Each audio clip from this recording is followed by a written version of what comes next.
उत्पत्ति अध्याय 16। उत्पत्ति अध्याय 16। इश्माएल की उत्पत्ति का वर्णन। अब्राम की पत्नी सारै के कोई संतान न थी और उसके हाजिरा नाम की एक मिस्री लौंडी थी।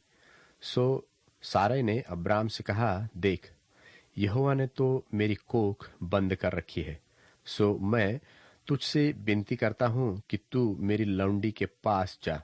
संभव है कि मेरा घर उसके द्वारा बस जाए। सो सारै की यह बात अब्राम ने मान ली।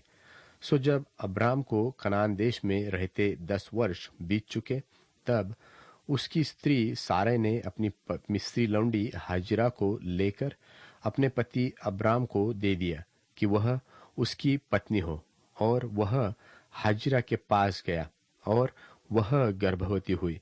और जब उसने जाना कि वह गर्भवती है, तब वह अपनी स्वामिनी को अपनी दृष्टि में तुच्छ समझने लगी।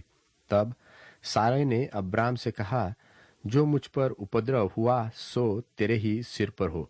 मैंने तो अपनी लौंडी को तेरी पत्नी कर दिया। पर जब उसने जाना कि वह गर्भवती है, तब वह मुझसे तुच्छ समझने लगी।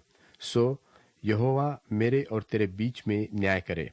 अब्राम ने सारै से कहा, देख, तेरी लौंडी तेरे वश में है, जैसा तुझे भला लगे वैसा ही उसके साथ कर। सो सारै उसको दुख देने लगी और वह उसके सामने से भाग गई।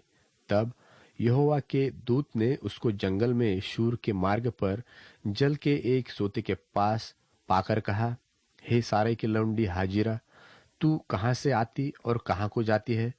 उसने कहा, मैं अपनी स्वामिनी सारै के सामने से भाग आई हूँ। यहोवा के दूत ने उससे कहा, अपनी स्वामिनी के पास लौट जा और उसके वश में रह।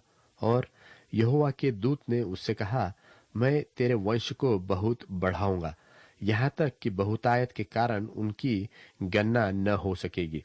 और यहोवा के दूत ने उससे कहा, देख, तू गर्भवती है और पुत्र जनेगी, सो उसका नाम इश्माएल रखना, क्योंकि यहोवा ने तेरे दुख का हाल सुन लिया है। और वह मनुष्य बनेल गधे के समान होगा।